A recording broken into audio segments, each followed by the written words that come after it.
Dobre, ideme na druhú časť podcastu, ktorá bude viac taká, by som povedal, že neformálna, kde sa budem pýtať viac ja a budem sa pýtať na rôzne zaujímavosti alebo veci, čo ma zaujímajú z pohľadu psychického, nie že zdravia, ale z pohľadu psychiky. Mňa všeobecne dosť fascinuje, akože nazvem to, že ľudská hlava a chcel by som sa pýtať na rôzne veci, ako je napríklad presne benefity aerobnej aktivity na psychické zdravie, k čomu sa neskôr dostaneme. Potom témy, ktoré sú blízke či už mne, nám alebo nejakým našu blízkému kruhu, to je napríklad burnout z práce, burnout zo školy a tak ďalej. A hlavne jedna z hlavných tém by mala byť mentálne zdravie u mladých, čo bude vlastne tvoja, dá sa povedať, že tvoja téma, pretože ty si vlastne spustila Nevieš hlavu cez COVID, kedy začal ten COVID, kedy vlastne rapidne stúpli nejaké, nazvime to, psychické ochorenia alebo problémy so psychickým zdravím a tak, čiže rapidne stúpli. A vtedy si vlastne vytvorila napríklad aj online kurz, čo je dosť netypické povedal by som, že netypický produkt, alebo netypická vec, pretože psychoterapeut vytvorí online kurz, ty aj pracuješ veľa online, tak ak by si mohla veľmi v krátkosti nám opísať, prečo vlastne takýto kurz, prečo práve psychológia by ma zaujímalo a aký je rozdiel možno medzi psychológom a psychoterapeutom. Lebo ty máš vlastne na stránke, že si aj psychológ, aj psychoterapeut, či je to nejaký rozdiel. Dobre, tak ja začnem tou kvalifikáciou, že ja som vlastne psychológ, získa kvalifikáciu, takže vyštuduje na vysokej psychológiu, takže to zo mňa robí psychológa a psychoterapeuta zo mňa robí to, že som si potom ešte po vysokej škole urobila 5-ročný psychoterapeutický výcvik. Každý psychoterapeut potrebuje mať vysokú školu a k tomu ešte aj výcvik. 10 rokov vzdelávania, je to hrozne nadlho. Takže ja som oboje, som aj psychológ, aj psychoterapeut. Sú psychoterapeuti, ktorí nie sú psychológovia a sú psychológovia, ktorí nie sú psychoterapeuti. A prečo som urobila kurz? Ja som mala podobnú motiváciu, ako keď som zakladala ten Instagramový účet, že som prišla na Instagram a videla som strašne veľa informácií o duševnom zdraví a strašne veľa z nich bolo od veci. A neboli presné. A väčšinou pochádzali od ľudí, ktorí neboli odborníkmi na duševné zdravie a ja som si kladla otázku, prečo terapeuti nie sú na Instagrame, prečo o tom nehovoria viacej.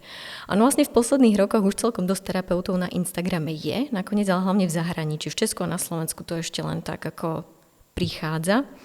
A proste mi chýbali, mala som dojem, že je strašne veľa informácií o psychike a strašne veľa z nich je zlých a nekvalitných.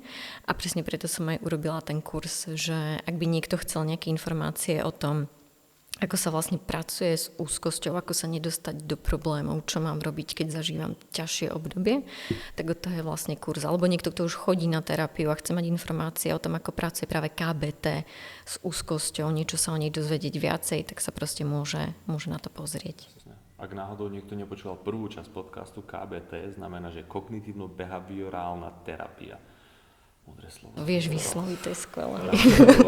No, lebo mňa to tiež obecne zaujalo, ja som ťa vlastne sledoval na Instagrame od začiatku kvôli tomu, že sa poznám proste s bratom a ja som si vtedy sám povedal, pritom myslím si, že som dosť taký akože open-minded, čo sa týka akože social, že fakt si myslím, že na social môže byť všetko a keď mi hovoril, že pomáhal vlastne sestre s Instagramom psychologičke, si tak hovorím, že čo akože dal proste psychológ na Instagram, kdežto keď si teraz pozrieš ten tvoj ako Instagram, tak nielen, že to má ako sledovanosť, ale fakt ten formát memečka a podobne, že je to veľmi také laid back, neformálne, čo podľa mňa môže byť aj práve ten rozdiel oproti tomu klasickému, keď ja si predstavím psychoterapeuta alebo psychologa, tak si predstavím niekoho, čo mi povie, že no to je len puberta, tak proste choď akože automaticky ma niekde pošle preč.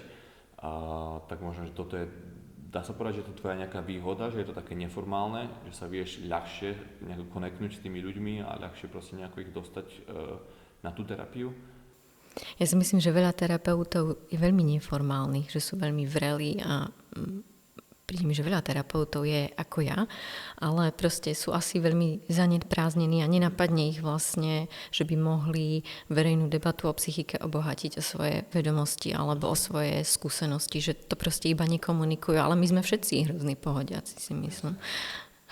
Keď sa môžem opýtať, keď si vlastne spúšťala ten celý projekt Nevieš hlavu, bol to od začiatku tvoj plán, že to bude také kamarátske proste memečka. Keď si predstavím psychické zdravie, tak si automaticky podľa mňa, akože ja, alebo možno, že aj veľa ľudí predstaví niečo spojené so strachom, že proste bojím sa vôbec ísť akože na tú terapiu, kdežto keď si pozriem proste teba, tak nepôsobí to tak na mňa. Bol to z začiatku plán ísť takýmto smerom, alebo je to niečo, čo sa vykryštalizovalo proste postupne? Myslím, že nebol. Že som proste chcela nejak autenticky hovoriť o psychickom zdraví a nielen o psychických problémoch a tak toto nejak vyzerá. Toto je môj štýl vlastne. Asi to bolo veľmi intuitívne. Som si napísal nedávno s Katkou, že Instagram má novú funkciu, že vlastne vieš tam memečka tvoriť priamo tam a nemusíš si ich stiahovať z netu. Čiže to je celkom big deal. Dobre, takže toľko tvojmu kurzu. Ako sa to volá ešte raz? Si to nepamätám. Príliv duši. Tak, ok, dobre, dávaš pozor. Dobre, prečo práve psychológia? To by ma zaujímalo, lebo priznanie, ja som tiež veľmi dávno, ako keď som ešte rozmýšľal, že by som išiel na vysokú školu, tak v možnostiach bola aj psychológia, že by som išiel, a ma to vždy proste nejako ťahalo, tak prečo práve u teba? Mne príde vlastne, že psychológia zaujíma dosť ľudí, že asi preto, že každý z nás má psychiku, tak nás to do nejakej miery zaujíma a ja som proste si všimla, že ma to proste na strednej bavilo, že keď som si zisťovala nejaké informácie o niečom, tak to bola proste psychológia. Astronomia tiež, ale tá má horšie uplatnenie, že? Takže som skončila na psychológii. Určite, že veľa žien to, že inklinujú k astronómii, že keď nejako, že... Horoskopy a planetárne pohyby, ako ti vplývajú na to, že...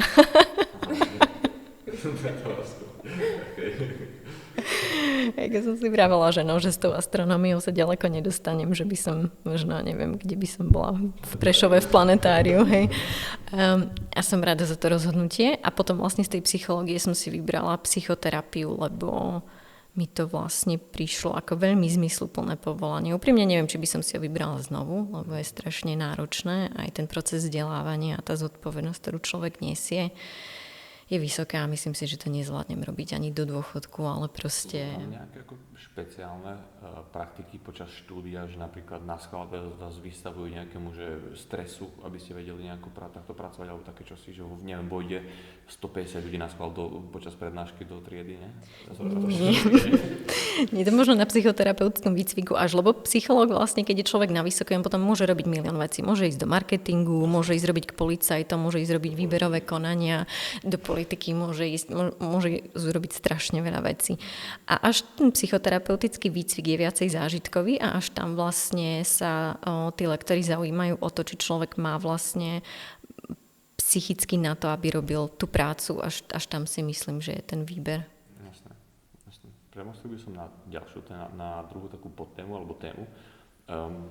Bavili sme sa v tej prvej časti podcastu, kde sme sa bavili vlastne o spojení s výživou, že je v spoločnosti taká strašná stigma, ale že všeobecne ľudia sa možno boja, alebo je to také, že brané, že je to hanba, ak ideš k terapeutovi alebo niečo. Ty si vlastne pracovala niekedy v štátnom zariadení v nemocnici a potom si prešla na tú do súkromnej sféry. Je toto jeden z dôvodov, prečo, alebo... Stigma? Nie. Krátka odpoveď je nie. Dlhšia odpoveď je, že ja som mala sebecké dôvody, som sa chcela o seba dobre postarať a o mňa sa proste tí zamestnávateľia v zdravotníctve nevedeli postarať, takže som šla pracovať na seba, to boli tie dôvody. A tá stigma je všade, aj v zdravotníctve, aj v tom súkromnom sektore je obrovská. Čomu to pripisuješ? Či ak prídem napríklad, by som prišiel k terapeutovi v štátnom zariadení, tak presne stretol som sa s reakciami typu, že ľudia, ktorí napríklad išli na terapiu, takže im povedal presne vo veku 15-16 rokov nejakému dieťaťu, že to len puberta proste. Alebo akože fakt taká reakcia, ktorú asi nie veľmi úplne chceš počuť, versus ak by prišiel niekto k tebe ako súkromnému, tak je to... Prečo? Ja si myslím, že je taký predsudok, že ľudia v súkromnej sfére sú kvalitnejší než v štátnej. Ja osobne sa s tým nestotožňujem. Nemyslím si, že je to tak. To, či človek robí na súkromnom alebo je niekde v štátnom zariadení, tam si myslím, že do toho vstupuje veľa faktorov. Nemyslím si, že je to tak. A ak by som možno mala aj povedať, kde sú kvalitnejší ľudia, by som možno aj typla, že v štátnych zariadeniach.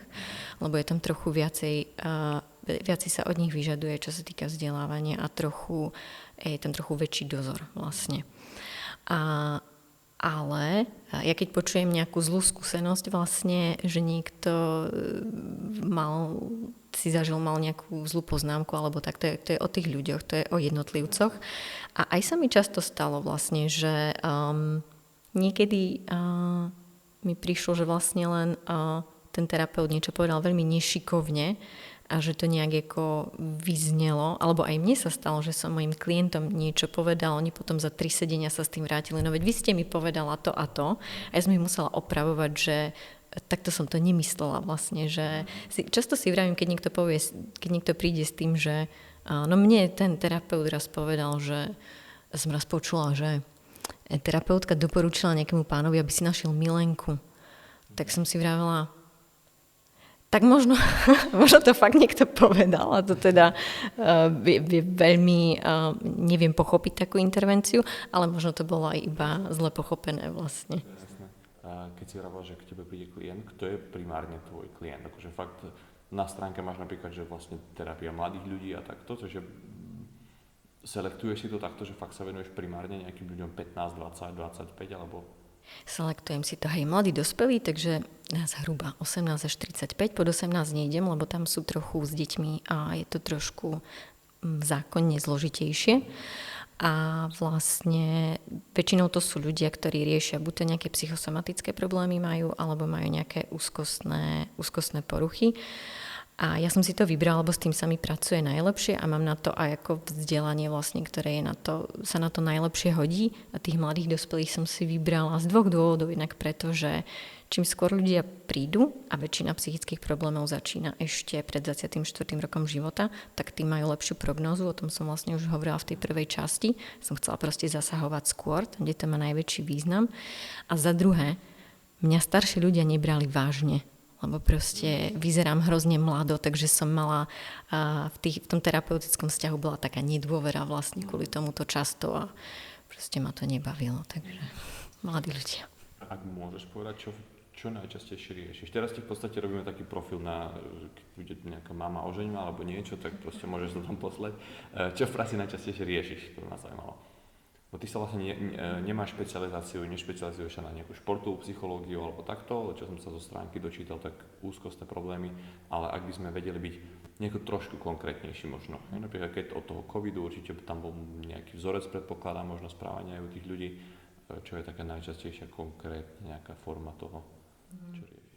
Mne najčastejšie, ale to už sú vyselektovaní ľudia vlastne kvôli tým informáciám, ktoré mám na webe a tak chodia ľudia z OCD, so sociálnou fóbiou, s hypochondriou najčastejšie. Hypochondria, to je zaujímavé. Keď by to o tom, nemám k tomu síce žiadnu napísanú, naplánovanú otázku, ale stretávaš sa aj akože pri hypochondrii, že riešiš nejakú bolesť, presne človek si nahovára, že ho niečo bolí, že má niečo proste zranené, lebo častokrát sa stretávam s tým a aj posledné roky, nejaké 2-3 roky sa dosť začína neuroveda miešať vo svete trénerstva a fyzioterapie a veľakrát sa proste to pripisuje fakt tomu, že je to len nejaký mentálny blok, že človek tam nemá reálne niečo mechanicky poškodené, napríklad v kolene, ale je to problém proste psychický. Riešiš aj ako takéto veci? A s psychogénnymi bolestiami som sa stretávala skôr v zdravotníctve ešte a nie veľmi často, ale vlastne takto každá bolesť má psychickú zložku, pretože bolesť je vlastne vnem, ktorý vzniká v mozgu. Je to interpretácia niečoho, čo sa deje v tkanive, vlastne čo robí ten mozog. Niekedy sa nemusí diať v tkanive nič a mozog stejne povie, to bolí. Takže to som riešila ešte v zdravotníctve vlastne, ale teraz sa mi to už tak často nestáva. To je fakt ako jedna z vecí, ktorá ma najviac fascinuje, že ľudí napríklad niečo akože bolí, povieš mu sprav to a nebude to bolieť, že fakt si v podstate môžeš vymyslieť a zrazu toho človeka to prestane bolieť. Len vďaka nejakému placebu a sem tam akože snažím sa to, ak vidím, že je to v pohode, tak sa to snažíme využívať za nejaký bigger picture. Neviem, či je to úplne že ako správne, ale všeobecne tie jak sa to volá, biopsychosociálny model sa tomu povie, využíva sa to dosť posledné roky v trénerstve, vo fyzioterapii, takže preto tá otázka. Mentálne zdravie u mladých, nebavil by som sa teraz, že už o tom, keď niečo riešiš, ale skôr ako sa o neho starať? Čo by si ty odporúčila ako prevencia mentálneho zdravia? V rámci mentálneho zdravia. Tak. Je hrozne veľa vecí, ktoré ľudia môžu spraviť pre seba a tým najdôležitejšie je podľa mňa asi to, čo som aj spomínala v prvej časti podcastu, je ten prístup k emóciám. Môžem cítiť negatívne emócie. Negatívne emócie sú prírodzená, normálna súčasť môjho života. Dovolím si ich prežívať, ideálne si ich ešte pomenujem a budem sa zaujímať o to, čo sa mi snažia povedať a či je to pravda alebo nie. Potom ďalším veľkým faktorom je udržiavať zdravé vzťahy s ľuďmi, pozitívne odmenujúce vzťahy, blízke vzťahy, ktoré mám s ľuďmi, na ktorých mi záleží. Osamelosť je teraz veľký problém, čelíme epidémii osamelosti. Udržiavať si samozrejme fyzické zdravie a potom samozrejme pracovať s myšlienkami. Nie všetko, čo ma napadne, je fakt. Potrebujem si overovať to, čo mi ide hlavou. Overovať si vlastne, či to, čo pre seba robím, či mi aj funguje, sledovať, ako sa o seba snažím starať a či to má tie dôsledky, ktoré si myslím, že by to malo mať. Dostatočný pohyb, že jo, zdravá strava, základ všetkého vlastne fyzického aj psychického zdravia. Asi by som vedela pokračovať dlho, ale príde mi dôležité zmieniť, keď sa na to pýtaš, že je veľa faktorov, ktoré vplývajú na naše mentálne zdravie, ktoré si nevyberieme a na ktoré nemáme vplyv. A to je hlavne naša osobná história z detstva vlastne, ako sme boli vychovávaní, naša socioekonomická situácia, naša sexuálna orientácia a naše pohlavie. A trebárs aj politická stabilita štátu, v ktorom žijeme, či sme nejak perzekuovaní, a či sme fyzicky chorí. A to sú veci, ktoré úplne neovplyvníme vlastne. Jednu vec z toho vytrhnem, keď si vravala vlastne presne o tom, že nejaká trauma z detstva. Trauma z detstva znamená, môže to byť psychické, fyzické trauma. Raz som pozeral rozhovor, myslím, že to bol, neviem, či to bol mentálny coach, alebo mentálny coach, myslím, že Dominiky Cibulkovej, ak si dobre pamätám. A dočítal som sa v nejakom článku, že častokrát spolupracuje aj s MMA zápasníkmi, čo sa proste bijú v klietke. Ak je to blbosť, tak mám opravo, ale ako celkom ma to nadchlo, zaujalo, že vlastne rieši častokrát s tými bojovníkmi veci typu niekto ho začne v klietke škrtiť a ten atlet, ktorý je brutálne proste pripravený, tak zrazu v hlave je uložené nejaké trauma, kedy ho napríklad niekto škrtil v detstve a ten človek má zrazu problém vôbec proste dýchať, má problém vedieť, vykonávať nejaké pohyby v tej klietke a rieši to potom mentálny coach takéto situácie. Je to akože reálne, real deal, tak to spravíme?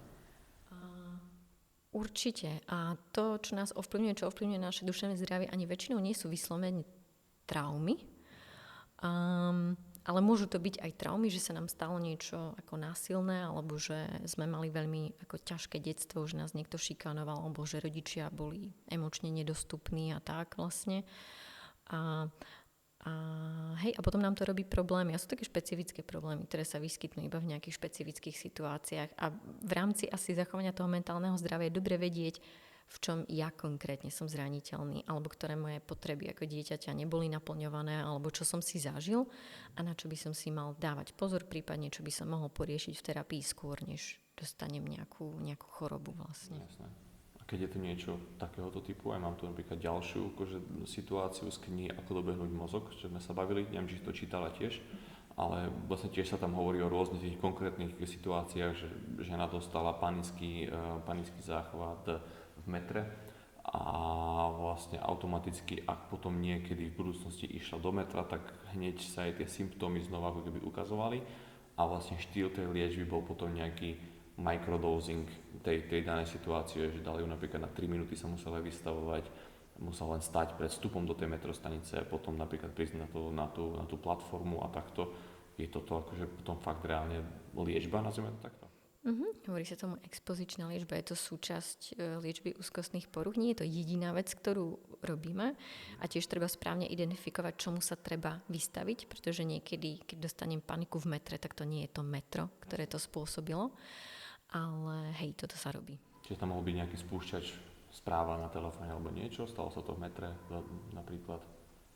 Viem, že ja to veľmi zjednodušujem teraz, tak ale som jednoduchší, takže to zjednodušujem.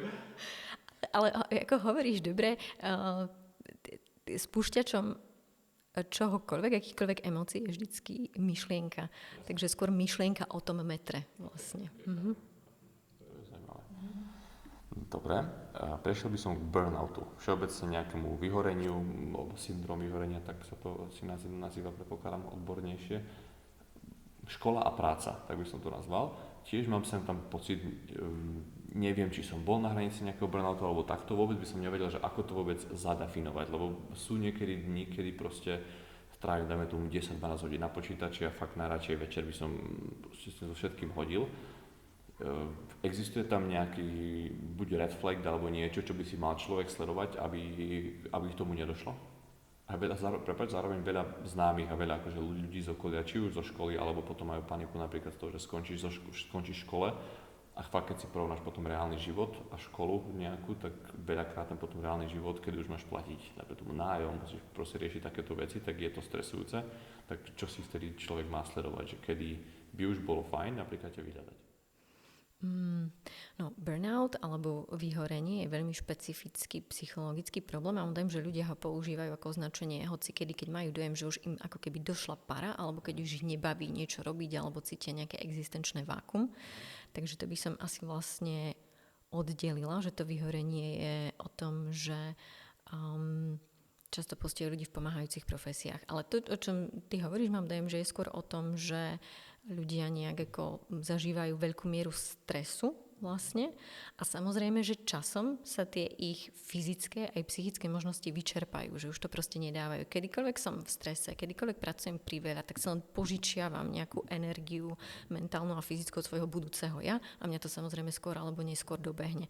A viem, že vlastne o tom hovoríš, že chronický stres si vlastne vyberá veľkú daň na psychickom aj mentálnom zdraví a my to vydržíme iba nejakú chvíľu. A keď narazíme na tie svoje hranice, tak zrazu máme dojem, že je niečo špatne. Ono nie je nič špatne. To je absolútne samozrejmý dôsledok toho, čo sme robili doteraz. Čiže ja by som asi ľuďom doporučila, keď kedykoľvek človek má dojem, že niečo nie je OK, tak by bolo ideálne a skvelé. A ja viem, že sa to vôbec nedieje, ale dúfam, že jedného dňa sa to bude diať, že by došli za terapeutom a spýtali sa, mám niečo riešiť, čo sa deje, nerozumiem tomu, povedzte mi.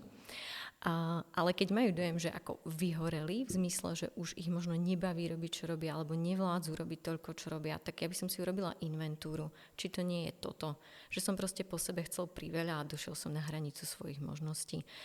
Mám dojem, že dnešná spoločnosť, že to bežne robíme, že sa po ľuďoch chce, aby robili príliš veľa práce, príliš veľa emočnej práce, aby šli za hranicu tej svojej ľudskosti a tých svojich ľudských možností a proste ich to dobehne a nie je iné riešenie, než rešpektovať tie hranice a robiť toho menej. Tak ono aj tou dobou proste všeobecne, keď dnes vidíš, akože aký je svet materiálny, tak si pod permanentným tlakom, keď si pozriem, že mám 12 rokov, mám proste TikTok, kde vidím Andrew Tate, alebo neviem, od 25-ročných ľudí, ktorí proste žijú brutálne luxusný život, tak chcem to akože tiež. Potom, keď to zrazu nemám, tak to môže viesť nejakému syndromu, neviem, nenaplnenia, alebo také čosi. To len teraz rozmýšľam na hlas, tak si rozprávam v podstate. Zaujímavo rozmýšľaš, môžem to rozvíjať? Jasné. Že si pravím, že keď ako žijem život, ktorý je zameraný na to, aby som mal veľa bohatstva, trebárs a status, tak ako už či sa mi to podarí alebo nie, tak je dosť pravdepodobné, že nebudem spokojný, lebo to nie je to, čo robí ľudí šťastných vlastne. A hrozne nešťastné, keď človek chce ten životný štýl a stále ho vlastne nemá a má dojem, že je nešťastný preto. A stále si vraví, no tak ja by som mal len viacej zarobiť, mal by som mať ešte novší mobil, ešte novšie auto a potom budem šťastný. A vlastne nikdy sa nedostane do bodu, že zistí, že to tak vlastne vôbec nefunguje. My žijeme v kapitalistickom systéme, ktorý nás presvieča, že šťastie je o tom, koľko toho mám a dáta o tom vôbec nehovoria. Šťastie je o vzťahoch, šťastie je o fyzickom zdraví. Do nejakej miery súvisí s peniazmi, ale materiálne statky ho vlastne negarantujú. Takže myslím si, že úplne iné hodnoty by sme mali vlastne sledovať, ak chceme byť happy. Úplne iné. Jasné. Good. To by som dal na Wikipédiu. Dobre. Pod aké heslo? Neviem, akože všeobecne, keby si chcel spraviť nejaký že svoj page, tak by som to tam kľudne dal, že citáty napríklad. Dobre, rozmýšľam, že či ešte niečo tu nájdem. Tak, poslednú vec, o ktorej by som sa možno trošku potočil, mala si v tvojom jedinom podcaste zatiaľ, vlastne pred týmto, od, ako sa volá ešte raz, Pijavice. Neviem, čo sú oni, alebo oni teda, pardon, zač. To je v podstate nepodstatná informácia, ale v podcaste Pijavice si mala taký dobrý citát, že naša generácia není krehčí, ale citlivejší. Môže byť, jak by som to povedal, jak by som to naformuloval, môže byť toto ten problém, že tým, že máme oveľa viac, proste tí ľudia, akože v 40 plus, dajme to takto, ja mám pocit, že sú oveľa viac tough ako aj my. Ja síce budem mať 30, alebo dajme tomu ešte potom menej tá mladšia generácia, že bude, alebo je ešte menej tough. Dá sa to takto pomenovať? Lebo v podstate my riešime úplne iné veci. Akože my sa napríklad naserieme tým, že niekto mi v podniku nedoniesie kávu proste do 2 minút, alebo mám zlé napenené mlieko versus naši rodičia riešili veci existenčné. Tak či je to legit otázka? Takto. Vlastne zodpovedať takú otázku by vyžadovalo veľmi presné dáta, veľmi veľa dát, ktoré úplne nemáme k dispozícii. My vieme, že je diagnostikovaných viacej psychických porúch ľuďom, ktorí žijú teraz, než ľuďom, ktorí žili predtým. Ale to môže mať veľa vysvetlení a najpravdepodobnejšie je to tým, že je to menej tabuizované, ľudia viacej chodia za terapeutmi a proste sa to rieši viacej. Predtým títo ľudia zostávali nepoznaní. A to, čo som tým chcela povedať, ono to vyzerá potom, že generácia ľudí, ktorí sú mladší, treba ako hovorí 40 a menej, že sú krehkejší, že ich viacej veci zlomí a že majú viacej problémov. Ja si to nemyslím vôbec, aj som pracovala s ľuďmi, ktorí sú starší. Ono často isté typy zvládania, ktoré sú veľmi nezdravé, vyzerajú ako veľmi zdravé zvládanie, ako to, že je človek veľmi ako odolný. Treba disociácia, že nič neprežívam. Človek dokáže pracovať ako vojak, dokáže pracovať ako chirurg, dokáže robiť ohromné veci bez toho, aby čokoľvek prežíval. Vyzerá to, že je veľmi stabilný, ale nie je. Je chronicky disociovaný. Je zatvrdnutý, áno. A proste nič neprežíva a to je veľmi nepríjemné. Títo ľudia potom teraz väčšinou pijú alebo vyhľadávajú iné drogy alebo nejaké extrémne zážitky, len aby niečo cítili. Navonok vyzerajú možno veľmi stabilne a že toho veľa vydržia, ale nie sú. A to je presne to, čo táto mladšia generácia nerobí. My už vieme, čo to je nemať emócie. My vieme, aké to je, keď každý prejav emócie je spojený s tým, prosím ťa, neplač, lebo ti jednu dám a potom budeš mať prečo plakať. Jo, to nie je tough love, to je zlé. Jo? To je úplne zlé. Čiže my sme citlivejší v zmysle, že sme vnímavejší k tým psychickým faktorom a k tomu, čo reálne znamená byť psychicky zdravý. A psychicky zdravý znamená mať tú rozlišovaciu schopnosť, byť citlivejší vlastne. Takže preto som vrala, že sme citlivejší, ale podľa mňa nie sme krehkejší. To sa asi uvidí, až budeme mať viac dáta, väčšie dáta, čiže môj názor je, že si myslím, že tieto generácie sú psychicky odolnejšie. Okay. Máš ty, síce starších ľudí, no nazvime to, že ľudí na 30, nie je to úplne že tvoja klientela, ale je k ním ťažšie sa akože dostať? Mám na mysli konektnúť sa s nimi nejako? Lebo hovorila si, že častokrát ťa neberú vážne, pretože vyzeráš proste mladou, tak je s nimi všeobecne nejako ťažšie, že sa postavia a odídu proste. Postavia a odídu sa asi nestalo, ale dialo sa to, že v tom terapeutickom vzťahu prinášali tú tému toho veku, alebo mali potrebu sa uisťovať, koľko mám skúseností, aké mám vzdelanie, že vlastne im tá hlava asi hovorila, si predstavím, že keď som mladá, tak trebárs neviem úplne robiť, alebo tak. Ale nie všetci, nie vždycky, to je človek od človeka vlastne. Alebo myslím si, že aj taká stereotypná predstava terapeuta je možno starší pán s takým sakom, čo má tu na také záplaty. A ja ju nenaplňam proste. A my ľudia fungujeme na stereotypoch, takže si myslím, že to mohlo nás oddielovať. Ale je samozrejme, že ľudia si viacej rozumejú a čím viacej sú si ľudia podobní, tým viacej si rozumejú. Že... Stalo sa ti, že si už nevedela s tým človekom nejako, že ako ďalej? Videla si, že on nedôveruje, akože nemá dôveru v teba, že si to nejako či už ukončila, alebo ako riešiš proste takúto situáciu? Viem, že väčšinou sa to vyrieši tak, že ten klient odíde. Že on si vlastne rozhodne, že ja nedôverujem, ja sa tam necítim dobre, ja idem preč. Ja by som mala takú bonusovú otázku. Je pravda, že psychoterapeuti a psychológovia nás majú všetkých hneď prečítaných? Či ste Eurojackpot napríklad? By som tu nesedela, keby som mala tieto schopnosti, ale no na to by asi každý odpovedal inak. Ja to mám tak, že si myslím, že ľuďom asi rozumiem viac a myslím si, že ľudí to desí, možno že nechcú byť ako prekuknutí, ale keď už byť prekuknutý, tak terapeutom, lebo terapeuti so sebou nosia taký ten prístup prijatia, bezpodmienečného prijatia. Že nech o tebe terapeut zistí čokoľvek, tak to proste obíme a je to v poriadku. A cítiš tam to prijatie väčšinou, že ako hej, možno je... No.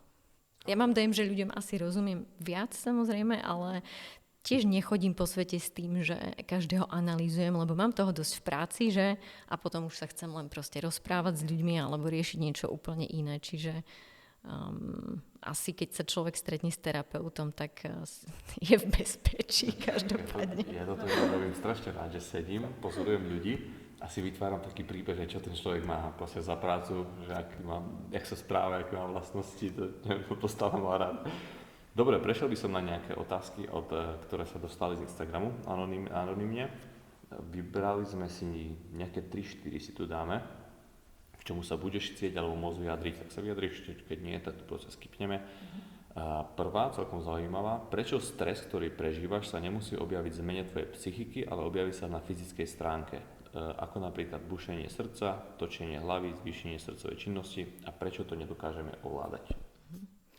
Tak keď sa bavíme o strese, keď si ho definujeme ako zapnutie stresovej osy, keď tak má Leni oprav, tak vlastne celá tá stres je vlastne veľmi fyzická záležitosť, lebo to je taká nešpecifická, veľmi vágna odpoveď na to, že niečo nie je v poriadku a naše telo sa pripravuje na to, buď to, že bude utekať od niečoho, od nejakej hrozby, alebo že sa bude biť s tou hrozbou, alebo že zamrzne, aby si ho tá hrozba nevšimla.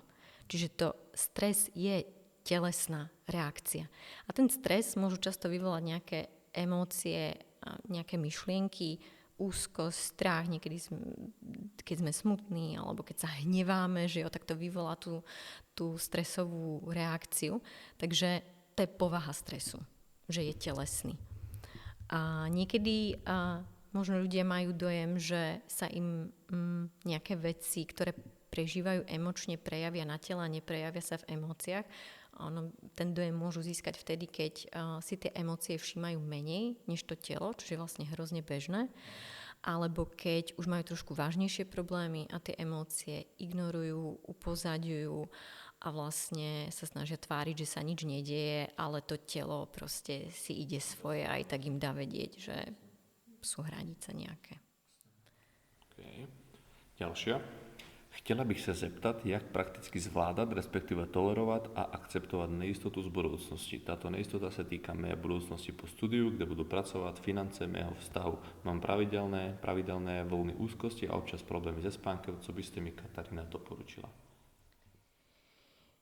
Doporučila by som za niekým zájsť, lebo vlastne neviem, čo slečna rieši, prečo má neistotu, ako silná je tá neistota, čo jej na nej vlastne vadí na tej neistote, lebo mať neistotu je fakt života, že? Či by ma zaujímalo, čo jej vadí na tom mať neistotu, alebo čoho sa bojí. A to už je vlastne sú otázky, ktoré kladiem v konzultáciách a v sedeniach. Takže bolo asi dôležité všeobecne povedať, že takto proste niečo vyriešiť nie je úplne... Si aj spomínala, že častokrát ti ľudia zavolajú, alebo sa ťa spýtajú, že ak mám riešiť toto, ak mám riešiť toto. A je to proste nejaký hlbší problém. Nie je možné. A tým pádom je aj neetické vlastne sa snažiť to riešiť, lebo ja proste nemám dosť informácií, tak toto nejde. Dobre, teraz poďme k tomu, že si tiež človek. Kataríno, jak se vy osobně staráte o své duševné zdraví, když sama poskytujete terapii a takto pomáháte lidem? Jak sama vynakladáte se situacemi, kdy svým klientům nemůžete z nějakého pomoct? To sú také dve otázky. Presne prvú, že ako sa ty vysporiadávaš s tým, lebo presne to aj častokrát prezentuješ na Instagrame, že aj ty máš blbý deň, aj ty máš akože blbé emócie, alebo tak to nazveme. Ja by som skrátke asi povedala, že robím to, o čom hovorím na Instagrame, že ja nerobím nič iné, alebo nič ako špecifické. Tá duševná hygiena je vlastne stejná pre všetkých. Možno sú nejaké špecifické veci toho, ako si organizujem prácu, ako robím prácu, alebo ako premýšľam nad tou prácou, ale vlastne robím to isté, o čom som hovorila. Teraz už neviem, či v prvej alebo druhej časti toho podcastu, ale proste to, čo píšem na Instagrame, to robím sama. A čo sa týka tej bezmoci, keď nedokážem pomôcť niekomu, kto má riešiteľný problém, ale ja s ním nič neviem, tak ho odošlem za niekým, kto to vie. A ak sa snaží vyriešiť problém, ktorý nevieme vyriešiť, tak to vlastne nie je klient na terapiu. Okay, tam si ešte poslednú. Ako zvládnuť prudké zmeny náladu partnera? Tiež neviem, lebo neviem, aká je situácia, neviem. Asi by som doporučila sa ísť niekam poradiť. Máme ešte niečo, čo ja chceme opýtať? Mne napadla ešte jedna vec, mal som v hlave, počkaj, tu mám zapísanú. Znova, veľmi moja špekulácia, ale jak by som to naformuloval? Sem tam si rád zahrám, dajme tomu FIFU na PlayStation alebo takto. Začínam veľmi absurdne, ale dostanem sa k pointe. Alebo všeobecne mám kamarátov, ktorí raz za čas si radi proste zagamíme, dajme tomu 2-3 hoďky, že si zavoláme, proste gamíme. Veľakrát ale pozorujem taký vzorec, čo som si potom sám vydedukoval, že ľudia, ktorí nejako v živote nerobia až tak to, čo by chceli, alebo nie sú až tak spokojní napríklad s prácou alebo takto, tak tomu prepadnú trošku viac. A ja som si to odôvodnil tak, že je to taký nejaký fejkový success, akože nejaký fejkový úspech, lebo ak som napríklad úspešný v tej hre, dopamín, jedno s druhým, tak mám proste pocit, že kokos proste darí sa mi a tým pádom potom nejako sa nesnažím zlepšovať v iných stránkach života. Je to legitímna úvaha, alebo môže byť, že tomu tak niekto proste prepadne z toho dôvodu, že hľadá to svoje nejaké uspokojenie napríklad v gamingu, lebo hlavne veľa mladých ľudí môže sa to akože týkať, veľa ľudí mladých gaming. To znie ako niečo, čo môže niekto na planete prežívať a určite každý, kto gamí a hodne je v tom položený, tak môže mať milión dôvodov, ale vlastne čokoľvek robíme, tak si plníme nejaké potreby a ak si ich plníme trebárs hodne ako jednou vecou, tak môže byť nejaký problém a často ešte môže to byť tak, že tam človek sa cíti úspešný a inde nie, lebo cítiť sa úspešný je potreba, ktorú máme, cítiť sa kompetentne, tak si ju môže naplňať takto, keď ju nenaplňa inde. A môže to byť aj tým, že sa potrebuje uvoľniť, trebárs, trochu zrelaxovať, tak má potrebu na to hodne spoliehať, alebo to môže byť o tom, že, ak som hovorila skôr o chronickej disociácii, že má potrebu vlastne vyhľadávať veľmi často relatívne silné zážitky, aby aspoň niečo vlastne prežíval, alebo to môže byť veľa dôvodov, určite aj to, čo si spomenul, ľudia sú rôzni. Vieš, keď si vezmeš, čo na nás teraz prichádza virtuálna realita a takéto srandy, tak akože podľa mňa to strašne dokáže človeka vcucnúť, že zrazu máš úplne život niekde inde, akože vo virtuálnej proste realite, čo môže byť dosť scary. Som zvedavý, že ak sa to najbližších 5-10 rokov napríklad vykryštalizuje, alebo dám si, ak Apple napríklad zrobil tie okuliare, tak zrazu si dám okuliare, som v nejakom virtuálnom svete, v nejakej hre ako je Sims, kde si vytvorím presne ten život, čo chcem. Čo je akože celkom, tu len zase rozmýšľam akože nahlas. To samo o sebe nepríde zle, vlastne si vravím, ako prečo by sme sa mali obmedzovať na reálnu realitu, keď v nej trebárs nie sme šťastní, alebo nemôžeme byť šťastní. A keď je našim ultimátnym cieľom v živote byť šťastný, prečo by sme to šťastie nezažívali niekde inde? No, to je zaujímavý pohľad. Okay. Dobre, ja by som to týmto ukončil, ak už nemáme nič, čo sa chceme opýtať. Dobre, ďakujeme, že si prišla z Prešova do Prešova, takže ešte raz. Ak niekto chcete sledovať Katku, tak na Instagrame Nevieš hlavu. Sice je to celé po česky, ale je z Prešova, čiže pochopí aj, porozumiete sa aj po slovensky, tak pardon, som zamotal. A to je asi všetko. Starajte sa o svoje psychické zdravie, ak chceš, že ty nejaké odporúčanie na záver, kľudne, nech sa páči. Ja sa chcem tiež poďakovať za pozvanie, že ste dali priestor vlastne tým témam a hej, poďte ma sledovať, tam je veľa doporučení. A dobré memečka, akože fakt legitívne. Takže tak, dobrá, takže to je tak, ukončíme to. Začím, ahojte.